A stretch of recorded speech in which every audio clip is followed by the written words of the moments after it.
Good morning, good afternoon, good evening. Welcome to another exciting and mysterious episode of Ancient Mysteries Unearthed Fireside Chat. Today, we are looking into the perplexing enigma that is the Bermuda Triangle and also looking at the Devil's Triangle off the coast of Japan. Chris, it's been a while. How are you doing, sir? I'm doing great, Brandon. It has been a while. We've taken a little needed summer vacation hiatus, and we're coming back at you now, guys and gals, in what is it now? Just the end of September 2023. We got an awesome episode for you. It's nice to get back into it, man. I'm happy to be here with you, Brandon. So thanks for co-hosting with me as always, my friend. Well, I hope all of our lovely viewers have had a wonderful summer and are ready to get into some weird and magical stuff again. So talk to me, Chris. I've heard, and everyone's heard of the Bermuda Triangle. So, what do you want to highlight about this tonight? Yeah, there's so much to talk about, and anyone who usually checks out our show here on Ancient Mysteries Unearthed, we know that there's a lot of theories out there. The Bermuda Triangle is a very famous, of course, right, topic in general. So I'm not going to go too much today into a lot of the famous disappearances and accounts. I want to go into some of the more strange and lesser known theories and ideas. Some of the things we'll talk about today with the Bermuda Triangle is a phenomenon, which I forget the exact wording, but they call them like electric clouds. So it's a phenomenon that has been observed, and we're going to watch an interview of an actual eyewitness pilot who talks about his entire experience going through this electrical kind of cloud that also caused time dilations, meaning disturbance, time anomalies, excuse me, like just gaps of time that could not be explained. So that's going to be really interesting to kind of talk about just the electromagnetic weird anomalies physically that we seem to experience a lot in the Bermuda Triangle. And then we're going to link it to the complete opposite, pretty much perfectly opposite end of the planet is then another spot similar to the Bermuda Triangle called the Devil's Triangle or the Dragon's Triangle. There's many names for it. So we're going to look a little bit at the history of these two places. We're also going to look at some remote viewing of these places, which is really interesting. And remote viewing, we'll talk a little bit more into the episode about that whole process. It's actually a very well-researched process of psychic abilities that has pretty much been spearheaded by the military and intelligence agencies all around the world. So if they think there's validity, there might be something to it. So there's some cool information on remote viewing. And then lastly, we'll also explore a connection for the Bermuda Triangle, at the very least, to ancient Atlantinean lost technology. So these are just some ideas and theories that we're going to go through today, but they're pretty interesting and certainly get the mind going. So that's what we like to do here. And for all of our viewers too, we do have a cool episode from our past dealing with ancient Mars that involved remote viewing quite a bit. So why don't you flick on back and check that one out too? It goes into remote viewing quite in depth as well. So Yeah, it's an incredible phenomenon, and I'm also going to start training in it myself personally. Hopefully this year, actually. I know a couple people that teach it, so that's going to be really fun because I'll hopefully be able to bring some new information to the table in our future episodes. So let's start off today with this really amazing account of blanking on the gentleman's name right now. It will come back to me, but it doesn't matter. He's a pilot that had an incredible experience in the Bermuda Triangle and has he's documented it very, very well. And he has a lot of experience and scientific evidence to support his experience, essentially. And he's spent his entire life trying to tell his story more and more. And it's an incredible story.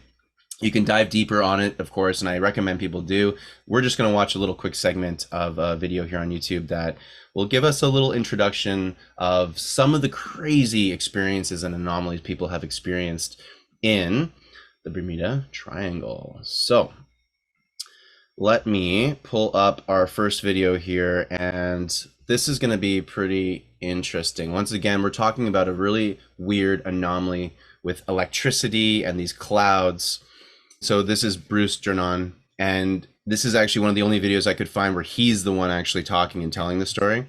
So that a lot of, like he was mentioning, he is a famous story that gets recounted for the Bermuda Triangle anomalies, but I couldn't find much where it was actually him talking. So this is actually a good one where he's going to show us from his personal experience what happened. He's also got some interesting animations, so I just wanted to give a little bit more background. I'm going to show you the first animation we created, and it's a moving map of my flight path that I made in 1970 that has become known all over the world for what I experienced on that day. And the moving map shows the airplane taking off from Andros Island and then flying over the interior of the island and then encountering a strange lenticular cloud that was just offshore. And then it was right in our flight path and we climbed over it.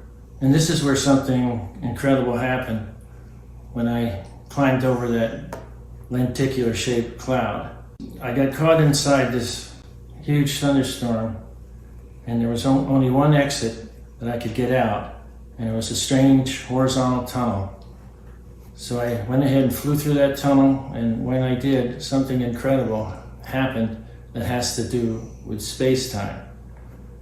I was about 100 miles from Miami when I entered that tunnel, and only 3 minutes and 20 seconds later, I ended up right over Miami Beach, which would mean I'd be traveling close to 2,000 miles an hour, and that's impossible. And while I did this, I discovered that there was this strange fog attached to the airplane, and I call it electronic fog because mainstream science hasn't discovered it yet. And it detached from the aircraft over Miami, and then we went on to fly to Palm Beach International. And the flight only took 47 minutes, and it should have taken closer to 90 minutes. So at the time, I wasn't sure what happened. I knew something incredible happened, so I spent a few years just researching it constantly. And I've discovered some theories that will help all of humanity.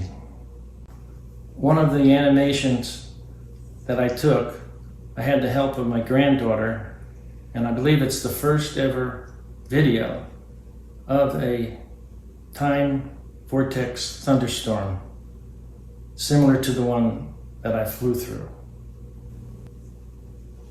So this is just like a little taste of the weird magic that happens. And one of the reasons I also wanted to show this video is I'm going to go back to this map. So pay close attention. This is actually going to link to the Atlantis connection. Okay. Now, if you've, I'm going to put them on mute. Let's watch this again. Okay, here we go. So if you see on the right-hand side, see Bimini. We've covered in another episode of Ancient Mysteries Unearthed on probably a couple of them now.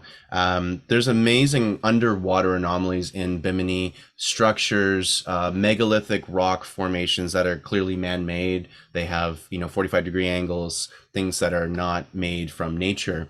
And the Bimini Road, which is known, Edgar Casey talks about it. Researchers have found it. There's photos. There's lots of evidence to support structures underwater near Bimini. Look at where the flight path is.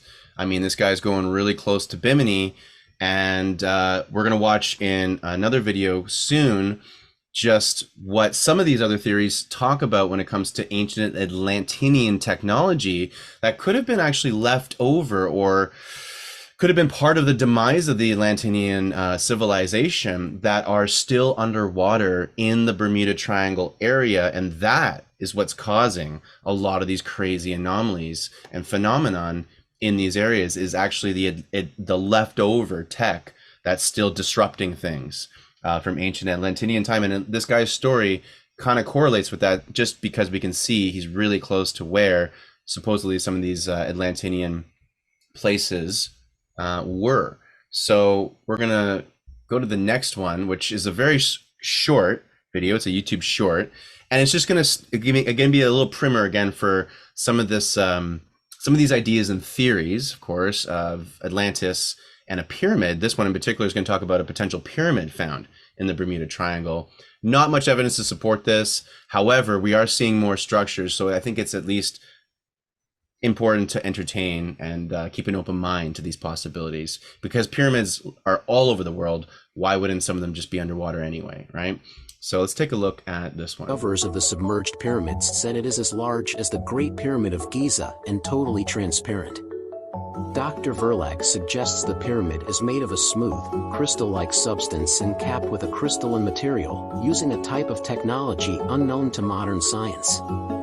This has been independently verified by diving teams from France and the US. The area is thought to once have been the location of Atlantis. Some propose the pyramids act like a natural electrical capacitor, gathering and storing energy around them. If these pyramids are still active and discharging massive energy through their apexes, they could account for the energetic anomalies in the area and the deadly vortices on the surface of the sea that swallows up whole planes and ships. Future expeditions to these mysterious pyramids may finally uncover the truth and reveal amazing ancient technology. Subscribe for more. So again, this is just kind of starting with this idea. I mean, Brandon, what do you, do you feel like there could be a connection to this lost civilization of Atlantis? And, let's look at how we are today. If we just disappeared off the face of the planet, would any of our leftover tech still have, let's say a nuclear power plant spilling out radiation has ramifications for thousands and thousands of years after? Are we looking at the ramifications of an ancient civilization causing things like the Bermuda Triangle? Well, I want to first off just say that the pilot with the YouTube channel there was so dry and boring in his presentation that it makes me believe him more, because it's so boring the way he speaks that he's not doing this for viewership. So whether I believe that there's Atlantean civilizations there or not doesn't change the fact that there are anomalies that happen in these regions. So could that be a possibility? Absolutely. I mean, if you're looking into to possibilities, ancient tech could be one of those.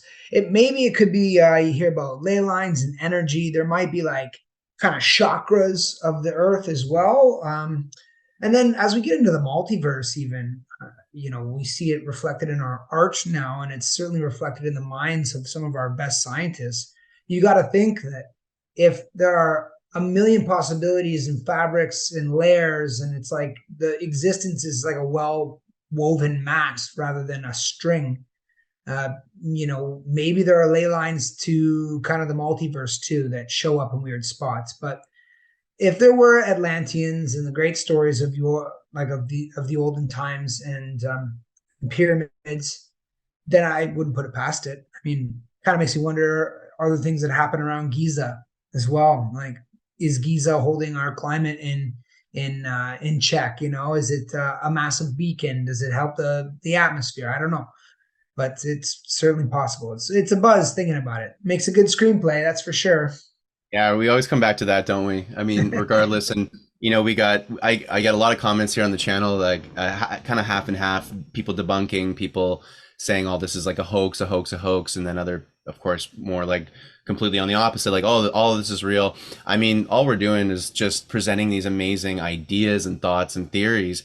And at the very end of even if none of it's real, I mean, and what a story, right? And just please take this and make a beautiful movie or story or book or whatever with this wonderful audience watching and listening to this. So, and it's interesting, Brandon, you talk about the chakra systems of the earth, because we're going to get into later on in this episode, similar, they're called what are they called? Something like the vicious vortexes. And people have actually found spots all around the planet that have similar anomalies like the Bermuda Triangle, and they've mapped them out, and there seems to be a geometric cohesion to it. So we'll get into that. You might be more on the money than you might have thought. Well, also here in Ontario, Lake Ontario, out by Prince Edward County, there's a triangle there as well where same things happen. There's been a bunch of tragedies with boats and aircraft. And so once upon a time on an old Coast to Coast program, I heard that there was an obelisk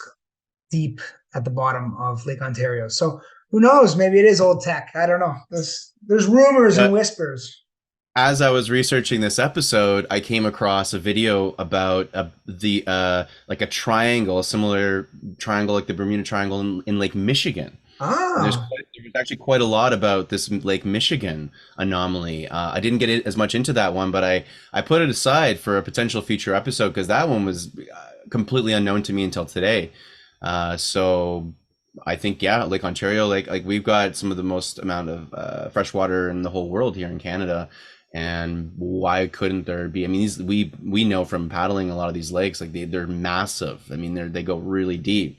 So there could be a whole bunch of stuff. And honestly, too, usually the water is really hard to see through. So it's not exactly Caribbean water. That's why the Bimini Road and the evidence down there in Bermuda is actually a little easier to research because the water's so clear. You can actually see these things sometimes from satellite imagery. So maybe there's more mysteries under the waters.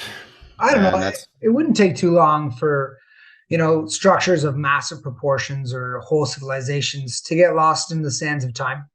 Like realistically, what, 10,000 years and no one remembers you were even here. So, or way less or way, right. Or maybe even 200 if we burn all the books.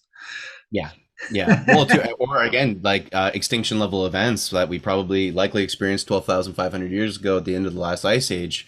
Maybe 90% of our population got wiped out. Of course, we're still here, so we survived, but a huge, big chunk of us did. And I'm sure with a big event, catastrophic event, you could erase our history in a matter of days, maybe. Sure. Like, who knows? Honestly, you just have to knock down the grid right now. The nuclear power plants will go next, and then we've created our own big disaster. And frankly, it'll probably be like The Walking Dead, but with desperate people instead of zombies. So Isn't that the same thing? another screenplay, write it down. Yeah, another screenplay. All right, folks. So we'll keep this going here. We got another short little video. Now this gets into crystal technology of ancient Atlantis, and we've done episodes on this before. Crystal technology is not a new idea. I mean, our old and some newer watches still use it. It's called piezoelectric energy, not just to power the watches, but to keep time, even on film sets. Actually, a lot of the time code devices that film sets use also use crystals to keep time. Crystals hold energy. What do you think Silicon Valley comes from? It's where we develop, data storage technology that comes from crystals. So we know crystals are amazing technology that we're sort of rediscovering. And this is just a short video of another potential theory about the crystal tech that's left over from ancient Atlantis that could be causing a phenomenon of the Bermuda Triangle. So let's take a look at that one. He thinks a very advanced ancient city might have been in the triangle. Most scientists think this lost city idea is just a story. But some people, like Berlitz, truly believe in Atlantis. He suggests that old tech from Atlantis might cause today's problems. Some believe a unique crystal drew energy from space in Atlantis. This crystal emitted powerful lasers, which they utilized for construction but could now disrupt modern technology. When Atlantis submerged, these crystals remained active, possibly causing disturbances in the Bermuda Triangle. So this is, again, it's a short video. I've heard this theory many times, so I just grabbed this short because it was like a nice condensed version of this theory. But I have heard a lot about that, and the crystal, we don't understand how much power can come from crystal technology. And I've heard things like from Billy Carson, as an example, his research talks about how you can have this almost time space warping phenomenon that happens with high concentrations of energy, specifically from crystal technology. And who knows what's possible. But once again, if you've got this ancient pyramid buried in the Bermuda Triangle at the depths of the sea and the ocean there, and keep in mind the Bermuda Triangle, that area actually gets quite deep. So near Bimini, where you see the Bimini Road, very, very shallow. That's why we can see it. But not too far from there, it gets very, very deep. It actually gets to about the depths of an inverse Mount Everest. So pretty deep in those areas. And if there is something down there causing a huge disturbance, maybe that's what's causing these incredible phenomenon. So we can now move over to this really this is a very interesting piece of research. This is a nice short condensed video of it.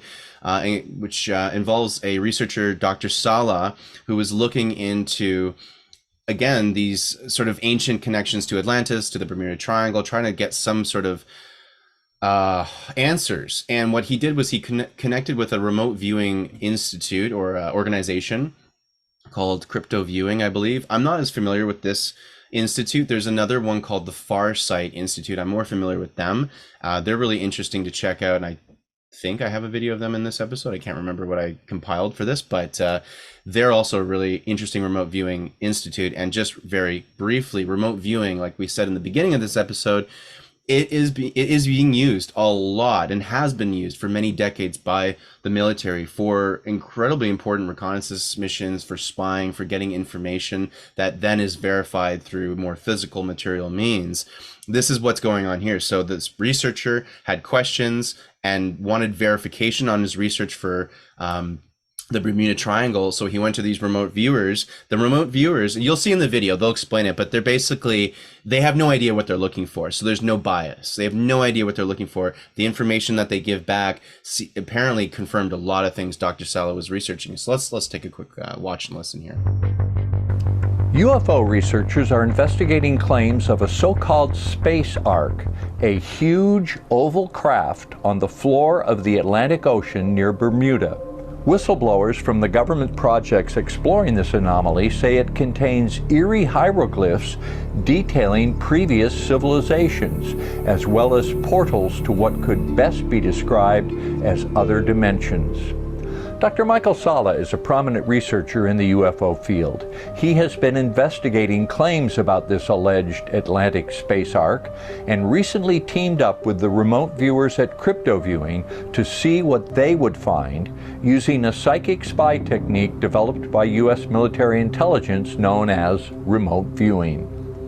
The remote viewers were not told they were working for Dr. Sala.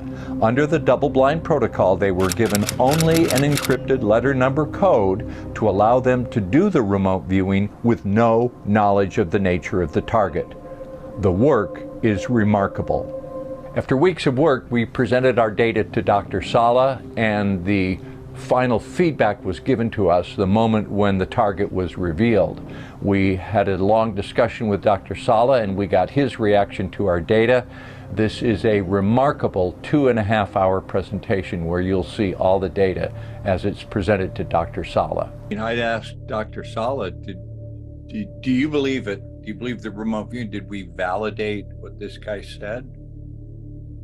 Definitely, yeah. I think all of you brought out kind of key elements of what he described, and the fact that you corroborated those elements and you were in agreement in so many ways. I mean, I take this as vindication that this arc is really there.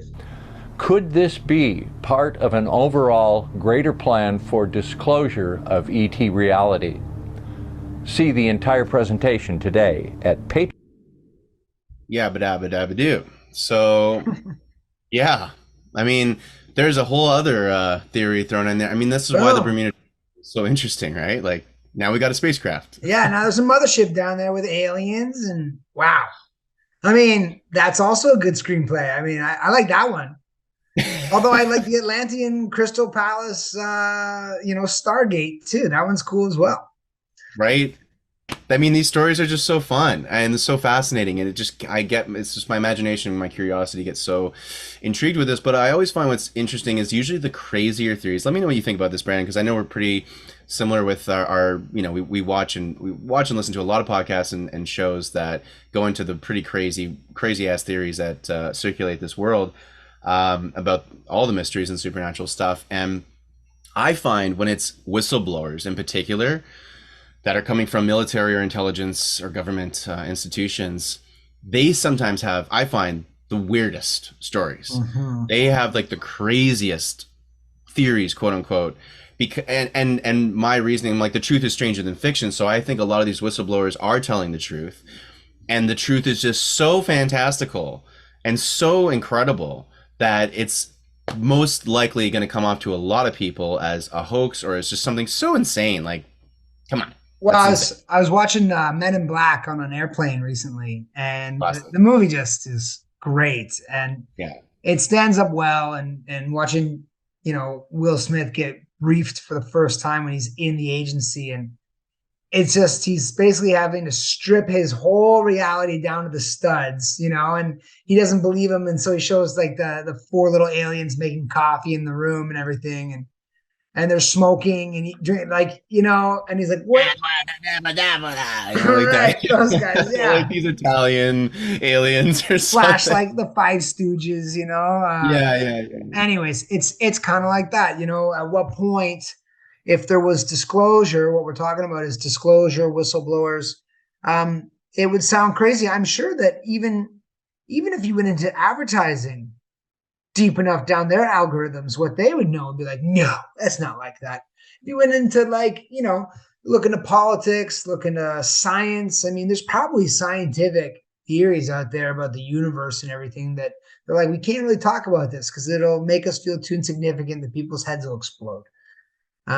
So yeah, I mean, if you're a whistleblower and you're in a well-insulated area like the military, black ops, secret divisions of it as well that might not even exist on paper to the taxpayer, who knows? We hear about those in even in like our Marvel movies and stuff they have. That's where it comes from. They're always in some like super secret area and dealing with a big portal or a monster or a big space slug, whatever. Who knows? Yeah, it's the drip disclosure, right? It's that drip disclosure that we've been told about for so long that clearly, I mean, I think is happening, because then we get, you get the Marvel movies, you get the Men in Black movies, you get all those, the Matrix or whatever, all these movies that just seem to feed a heck of a lot of truth through the lens of fiction, right? So that they can get away with these theories and not be, taken too seriously or whatever. And then you get things like Dr. Greer's disclosure conference just this last spring, this year of 2023. Oh, we did another one. Sorry. Oh yeah, man. I don't think I think there's an episode that we've done where some of that was covered, and if not, then yeah. I remember the old one he did. It was right before 9/11 it happened, and I'm not saying that they're related. I'm just saying that for time periods, and they had a ton of people, ex-military, ex-pilots, ex-cops, all coming forward and talking about some weird instance that had to do with dealing with extraterrestrials, and it was talking about the truth is stranger than fiction. These guys coming out who've been like, this is what I did, I have this ranks, I was on this mission. They had the weirdest stories. So really interesting stuff. Yeah, it's the truth is always stranger than fiction. The Disclosure Project, if anyone wants to look that up, that's a buzz. Yeah, it is. And there's so many. The new one of this year is a 3-hour conference or 3.5-hour conference. You can watch the whole thing on YouTube. Just type in Dr. Greer Disclosure Project Conference 2023. It's fascinating. And like I said, it's the accounts of these whistleblowers that are going to blow your minds, because the stories are and they're so detailed. That's what I love too. And sometimes, like you were noticing on our first video of this episode, some of them are very dry, and they're not entertainers, but they're just laying out facts and information from their own experience that are just so mind-blowing. Yet you still have to grapple with this whole idea. I mean, it's just incredible. So moving on to the next video example here. This is where we're starting to get now into the Devil's Triangle. So the opposite side of the Bermuda Triangle. We're going to go now to the Devil's Triangle. What is the Devil's Triangle? What is a little brief history of that?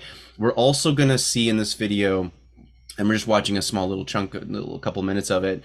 We're going to see what Brandon was kind of hinting at before with the chakra systems, these energetic, nodal points or high vortex intersection points across the Earth that can be measured and have been researched.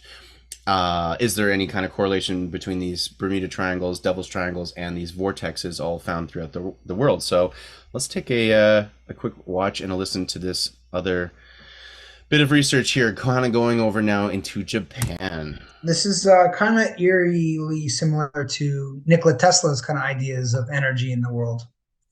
Yeah, I mean, Tesla kind of connects to almost everything we talk about on this channel, and all of the ancient tech and everything like that. I mean, the fact that Tesla modeled his Wardenclyffe Tower free sustainable wireless energy that absolutely worked. He modeled the whole thing after the Great Pyramid. So, you know, Interesting. yeah, I think it's all absolutely connected, Brandon. So let's take a look at this this interesting video. But did you know that there are about 12 small sea regions with a similarly bad reputation, and sometimes even worse? They're called vile vortices. This term was coined by Scottish biologist Ivan Sanderson, who became the founder of a society interested in investigating unexplained mysteries. He called 12 vile vortices a geometric anomaly, since all of them were equally distant from each other, and collectively, they resembled a nearly perfect icosahedron when overlaid on the world map. All these places were notorious for stories about missing people and sometimes whole vessels with their crew. Ivan Sanderson couldn't come up with an explanation for all the disappearances for a long time, even when he saw a clear pattern. This geometrical shape formed on the globe by bad places couldn't just be a coincidence. And then he saw that vile vortices often share one noticeable quality. These were the places where hot and cold air streams or hot and cold sea currents met each other.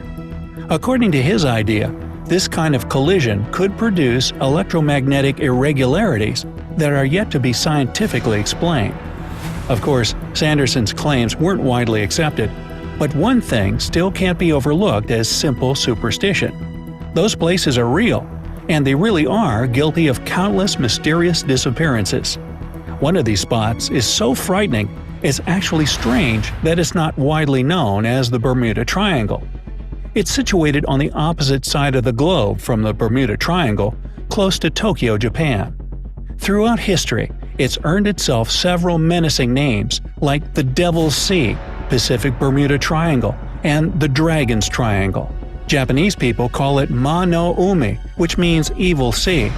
Even though a lot of places around the Japanese islands deserve this name, the Dragon's Triangle remains the most known and feared of them all. Due to the lack of research, it's hard to outline precisely where the Dragon's Triangle begins and ends, but it supposedly lies in an area of Izu Islands south of Tokyo. It's there that seamen from ancient times saw lights in the water and spontaneous unexplainable turbulence on the surface of the sea. Sometimes giant rogue waves were emerging seemingly from nowhere, and sometimes vile typhoons would appear in just a matter of minutes from clear blue skies. In fact, that's why this vile vortex was called the Devil's Triangle in the first place. Since ancient times, local fishermen believed that there was a sea dragon that lived on the bottom near the Izu Islands. They thought the dragon's will could summon typhoons, its movements were releasing huge waves, and its magic breath was the reason for lights and giant gas bubbles appearing near the surface. Or maybe the dragon just farted. Hey, who's to say? But strangely enough, that It's a dragon fart for sure. I mean, it's got to be, right? That's my favorite theory so far. You know, it's this video actually goes on to debunk the Devil's Triangle. It goes on. It's a debunk. Yeah, it is, but it presents like good information, and or maybe it's just a dragon fart. Yeah, right. Like it, and that's cool. Like, hey, go debunk away, man. But that's like whatever. an ancient people's belief that's ridiculed down to one like somewhat funny joke. Yeah, I know. And but you know, here's the thing. So the video goes on to talk about all these different disappearances and folklore that go into the Devil's Triangle side of things. And it's true, it's harder. The Devil's Triangle, there's just not as much information. It's mostly myth, folklore, that kind of stuff. Most of these things are, though. Hence why they're called a mystery. Well, sure. And that's why we love these things on this channel. And the Bermuda Triangle just has more information, has more accounts. Right. We just watched again with that pilot. Things like that. So there's just more for the Bermuda Triangle. However, it's interesting when they mention the dragon. Of course, dragons are synonymous in Asian, mythology, obviously, but worldwide, as we've dove in deeply into in previous episodes on dragons. Also, well, actually, specifically that dragon episode, the idea of this mythological creature being purely myth, needs to start to be reevaluated. Now, we won't go too deep into this. I know Brandon and myself love this topic, and that could be a whole Do another. love me a good dragon tail. We do. And so why couldn't there have at least been maybe in the past a massive creature, dragon-like creature that did cause these, or this also, because it's like we're talking about these vile vortexes and the connection to the Bermuda Triangle from the Devil's Triangle, there could really truly be like some kind of line linking the two, which brings me to the next video. Because I believe this one talks just a little bit more about that line of connection. We'll see. Let's take a look. It just goes a little bit more into the Devil's Triangle, and then that will kind of conclude things for today. So much more we can dive into, of course, but this is just kind of just starts the brain to start thinking more about these mysteries, right? Like, we can go a lot deeper into these things. Is it just a weird phenomenon that it's got natural? Because I've seen a lot of theories that talk about the Bermuda Triangle being an anomaly, but from nature, from like these electromagnetic anomalies and things caused by nature. That also could be true, but it also could be anything else. We don't know. It could be an ancient spacecraft down there causing disruptions and disturbances that come out electromagnetically. It could be ancient Atlantinean. It could be a freaking dragon. We don't know, right? So let's keep our minds open, the imagination open to all possibilities, and also have a good skeptical lens. And let's watch our final little video example here, just going a bit further into the Devil's Triangle. Now, as said, some people talk about the vile vortices and how the concept applies to both the Bermuda Triangle and the Devil's Sea, but one question I've seen posed a lot is, are the two triangles interrelated? I'm having some Wi-Fi issues here on the video, but already he's making the same connection to the vile vortexes. And that's something that, that goes into other episodes we've done on these ancient sites. Why would they build sites on these particular spots? There is massive surges of energy, and there is scientific evidence. If anyone's interested, look into the work of Dr. John Burke and his book, Seed of Plenty. Oh, I forget the name of the book, but basically he is an electrobiologist, or essentially a biologist who specializes in electrical phenomenon found in nature. And he went to hundreds of sacred sites all around the world and measured electronic anomalies and huge surges of electricity that would come through these completely ruined sites. FYI, remember too, all of these things we're talking about are ruined. So they're not in their original state, which means they're not functioning to the full capacity that they would have been. But he's got scientific evidence to prove that these places have huge surges of energy. So what we're talking about here, there is evidence to support this. It's difficult to answer that question, as the two triangular locations are not officially recognised on any world map. So the precise size of each area is difficult to ascertain and compare, as it varies depending on the author. The Dragon's Triangle and the Bermuda Triangle do seem to lie exactly opposite one another in the world on the same lines of latitude, though I'm not sure what conclusions could be drawn from that fact. However, some point to the strange disappearances in both of these areas and state that the occurrences are significant enough to suspect some kind of interrelationship between the pair. There was one unusual report by Japanese pilot Toshiaki Lang defending against US forces in 1944. Toshiaki claimed that whilst flying over the Devil's Sea during an aerial battle, he saw something massive beneath the surface of the water. He said that it appeared to have two huge triangular wings that he thought it was using to navigate through the waters. He estimated that it must have been around 150 feet long, though of course this sighting cannot be confirmed. But Toshiaki maintained that it was true for the rest of his life. Now let's have a look at some of the disappearances that have taken. So they go into a look at these disappearances, and it's like I was saying before, a lot of the stuff with the Devil's Triangle is just, accounts. There's not too much else to go in on that. But what I find interesting is the monster side of things. So we've got this dragon's triangle and supposed, dragon-like creatures from ancient folklore, to pilots seeing these 150 foot long. And this pilot that we just heard about, not the only one that's talked about this. And, you know, you got to still ask those questions, right? And we did an episode on lake monsters, sea monsters, and these phenomenon are cross-cultural and cross-time. I mean, we've just see these phenomena all the time. So, you know, at the end of all this, Brandon, like what are we looking at here with the Bermuda Triangle? Is it ancient, you know, destroyed technology that's still having disturbances? Are these dragons messing around with things? Are these monsters? Is it purely a natural phenomenon? Like, what's going on? It honestly, it could be all of the above. I mean, okay, let me paint a little picture here. What if there's ancient tech that's opening up other dimensions into other realities, and sometimes things blink out of our reality or pop forward in time, and other things are getting pulled into our reality, maybe from other times as well. So it could be a lot of things. I mean, if I was writing a screenplay, a modern monster movie, I might do that. I might make a crystal pyramid in the Bermuda Triangle, have Atlantian technology that opens it up, and all of a sudden, you know, a giant dragon comes through, and then our team has to fight it off in the Bermuda Triangle. And as they fight, they warp into whatever reality that dragon's from. And then Michael Bay directs it, and we all go home happy. Yeah, I just watched the Avengers Endgame recently, and they're traveling through time to try to win this war that they initially lost.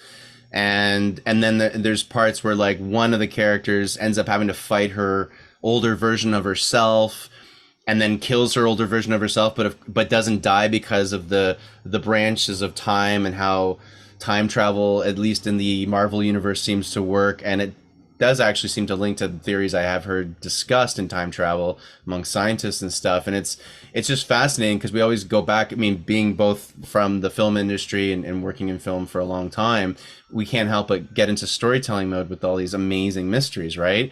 But I also believe that we go into story mode because it's like awakening a memory of some kind, or a knowledge of some kind that we just have forgotten because we've kind of diluted everything in this day and age to such basic materialism that nothing significant or magical is ever possible or real. And of course, that's just not true. You know, like there's magic everywhere, and it's just being open and open-minded to see it all. Whether or not all of it's true, we don't know. We can't possibly know that, but. Like, I just like how, you know, you can keep an open mind, Brandon, and just see that, you know, why couldn't any of these things be possible? And maybe they're not. Who knows? But I'm going to go on the side that there's a lot more we don't know. Of course. Well, that's for sure. There's a lot more we don't know, and that's always been the case. And even as we discover things, you know, we're just learning and things are being unfolded. Maybe we are manifesting these realities, but a lot of them we're stumbling upon and rediscovering as well. So, well, we leave it up to you guys, the viewers. Why don't you comment below? Tell us what you think about the Devil's Triangle, Bermuda Triangle. Maybe there's some cool anecdotes you've heard over the years, or maybe you want to kind of experience the why are these sites doing these and the how, well, like what we've been uncovering today. We'd love to hear it. Oh my goodness, Chris, we didn't pull a comment from our last video. You do? I got one. Yeah. Oh, boom! Snipe Show. Chris is back with one of our favorite viewer comments. So let's hear it. Who do we got? All right. So this is actually from a friend of mine from when I went to Egypt in 2019. And so she's a good friend of the channel. And this is from Ellen. And she says this is for, she was commenting actually on a much older episode of ours, but I just like, it was the most recent comment we've had, and I think it's a nice one to share. So she's like, Antarctica, this was the Antarctica episode, of course, holds many mysteries. The early 20th century explorers Amundsen, Shackleton, and Scott, those were early explorers, didn't report anything like Admiral Byrd did. The Peri Reis map holds a significant key to this place. It is very possible that the Earth had a sudden axis shift, which would explain why Antarctica was once a green, habitated land, and why some species were found frozen solid suddenly with food still in their stomachs. Our ancient mysterious world has so much to unravel, and I totally agree, Ellen. It's pretty nuts. And Antarctica is, we're gonna have to do another episode on it because there's actually been so much more that I've come across, especially because just of recent activity in Antarctica. Holy moly, there's a lot going on in that continent. And why is it the only place on this planet that, has a Antarctica treaty where no one can quote on, We don't own it. We don't own it. Like no one owns it. For the rest of the world, we fight over Everything. property lines with our neighbors up to the inch, but nobody owns Antarctica. That's an interesting point there. That is something that we have to remind ourselves of. That's an interesting human behavior. And think of all the countries that don't get along in other parts of the world that do get along in Antarctica. So it's very interesting. Yeah, we'll definitely do another episode on that. There's so much more. Some of the older ones we've done, there's just more to talk about this year coming around. As we've taken our summer break, we're going to get into some really interesting, topics. And I'm looking forward to also interviewing more researchers this year and bringing in just more ideas for you beautiful people. So thanks again, everyone, for tuning in to this episode of Ancient Mysteries Unearthed. And it's really good. We missed you guys. We missed recording the summer, but we had, our things to do. And I'm sure you all did as well. So it's great to be back. Thanks again for tuning in. Brandon, thank you, my friend, for coming back as my amazing co-host. Pleasure. You're the best, buddy. It's a pleasure to be here with you and to share the screen with all of you watching and listening. You are loved. You are blessed. I hope you have a great day. Stay curious, stay kind. And Chris, we'll catch them on the next one, I guess. Yeah, we'll see you on the next episode of Ancient Mysteries Unearthed, everyone. Until next time, all the best and much love.